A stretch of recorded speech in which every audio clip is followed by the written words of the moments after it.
কয়েকদিন আগে আমাদের পার্টির ভারপ্রাপ্ত চেয়ারম্যান দেশনায়ক তারেক রহমান সাহেবের সাথে বর্তমান ইন্টেরিয়াম গভর্নমেন্টের প্রধান ওনার সাথে বৈঠক হয়েছে এবং এই বৈঠকেই সিদ্ধান্ত হয়েছে। কাজে এর বাইরে আমাদের আর এখন কোনো অবস্থান নেই। আমরা বিশ্বাস করি যে এই সরকার অতি দ্রুত যে সংস্কার করার সেটা করে এবং বিচারের যেটা ব্যবস্থা আছে সেটা শুরু করবেন। অলরেডি একটা বিচার শুরু হয়েছে আর ইতিমধ্যেই নির্বাচনী শিডিউল তিনি অ্যানাউন্স করবেন, যেটা অলরেডি তিনি বলেছেন যে নির্বাচন কমিশনকে নির্দেশ দিয়েছেন।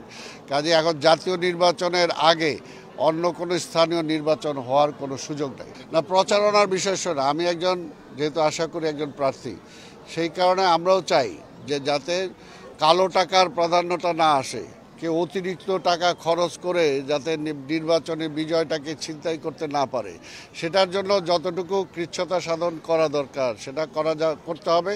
তবে আবার এর মানে এই না কারণ সব প্রার্থী যাতে জনগণের কাছে তার যাওয়ার সুযোগটা থাকে সেই ব্যবস্থাটাও ওপেন রাখতে হবে। এমন কোনো কিছু করা ঠিক হবে না যাতে আবার প্রচারণার মাধ্যমে যেভাবে জনগণের কাছাকাছি যাওয়া যায় সেটা যাতে ব্যাহত না হয়। অনেকে বিএনপিকে অন্যভাবে কালার করতে চায়। বিএনপি বাংলাদেশের দল, বাংলাদেশিদের দল। বিএনপি কোনো ধর্মের ওপরে ভিত্তি করে কোনো দল না। বিএনপি একটি জাতীয়তাবাদের রাজনীতিতে বিশ্বাস করে। যারা জাতীয়তাবাদী রাজনীতিতে বিশ্বাস করে তারা কোনো ধর্মীয় ভিত্তিক কোনো দল হতে পারে না, কোনো ব্যক্তি হতে পারে না। এই কথাটা মনে রাখবেন।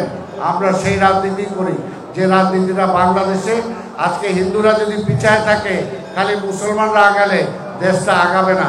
আমরা বিশ্বাস করি হিন্দু, মুসলমান, বৌদ্ধ, খ্রিস্টান সবাই আমরা এই দেশের মানুষ, সবাইকে একসাথে আমাদেরকে আগাইতে হবে। সেই কারণেই আমরা সেই নীতিতে বিশ্বাস করি। আপনারা আমাদের নেত্রী বেগম খালেদা জিয়ার জন্য দোয়া করবেন।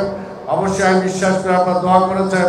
এর জন্যই মহান আল্লাহ তাআলা তাকে রক্ষা করে আমাদের মাঝে ফিরিয়ে দিয়েছেন। এখন আমাদের নেতা তারেক রহমান, তাকেও মেরে ফেলার জন্য চেষ্টা করা হয়েছিল, কিন্তু আল্লাহর রহমতে আপনাদের দোয়ায় সে এখন বেঁচে আছে। তিনি ফিরে আসবেন আমাদের।